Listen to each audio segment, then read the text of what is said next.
तुम्ही पाहत आहात गाव ते राज्य मराठी न्यूज चॅनल।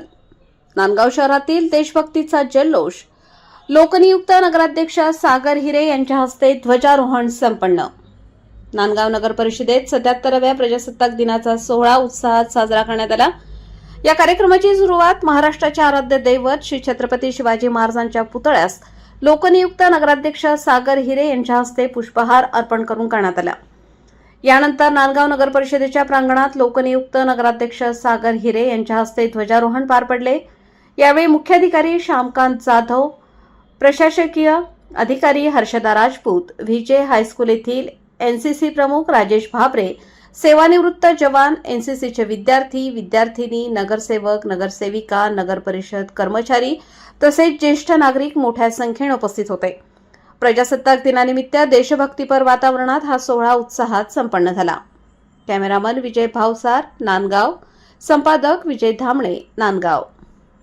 आज आपण नांदगाव नगरपालिकेत आलेलो आहे। तिथले लोकनियुक्त नगराध्यक्ष सागरजी हिरे यांच्याकडनं जाणून घेऊ, यांच्याकडनं प्रजासत्ताक दिन जो आहे पहिला ध्वजारोहण आहे त्याबद्दल त्यांचं काय मत आहे। अध्यक्ष साहेब, प्रजासत्ताक दिनानिमित्त नांदगाव नगरपालिकेतला आपला पहिला ध्वजारोहण आहे, याबद्दल तुम्हाला कसे वाटते? खरं तर खूप प्राऊड फील होतंय। ज्या गावामध्ये मी लहानाचा मोठा झालो, लहानपणापासून बघत आलो की झेंडावंदन प्रजासत्ताक दिन असो किंवा स्वातंत्र्य दिन असो, आम्ही लहानपणी इथं नगरपालिकेच्या समोर यायचो। सकाळी हे झेंडावंदन होताना बघायचो। ज्या नगरपालिकेमध्ये माझ्या वडिलांनी 35 वर्ष नोकरी केली, त्या संस्थेचा एक अध्यक्ष या नात्याने मला झेंडावंदन करण्याचा मान मिळाला।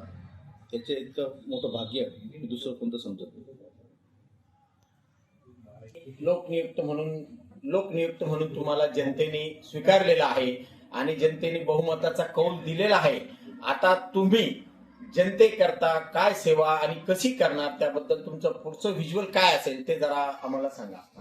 नांदगाव शहराच्या सर्वांगीण विकासासाठी नांदगाव तालुक्याचे लोकप्रिय आमदार सुहासअण्णा कांदे व सौ अंजुमताई कांदे यांच्या नेतृत्वाखाली किंवा यांचं जे स्वप्न आहे स्वच्छ व सुंदर नांदगाव, आणि सगळ्यात महत्त्वाचं नांदगाव शहरामध्ये असलेले जे काही छोटे छोटे प्रश्न आहेत त्याच्यामध्ये प्रामुख्याने आपण आता बघतोय की मोकाट कुत्र्यांचा एक धुमाकूळ नांदगाव शहरामध्ये सध्या चालू होता।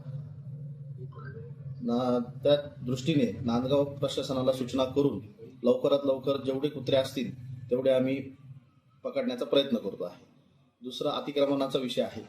जे नांदगाव शहरामध्ये अतिक्रमण वाढलेलं आहे ते अतिक्रमण देखील काही दिवसामध्ये आपल्याला काढलेलं दिसेल।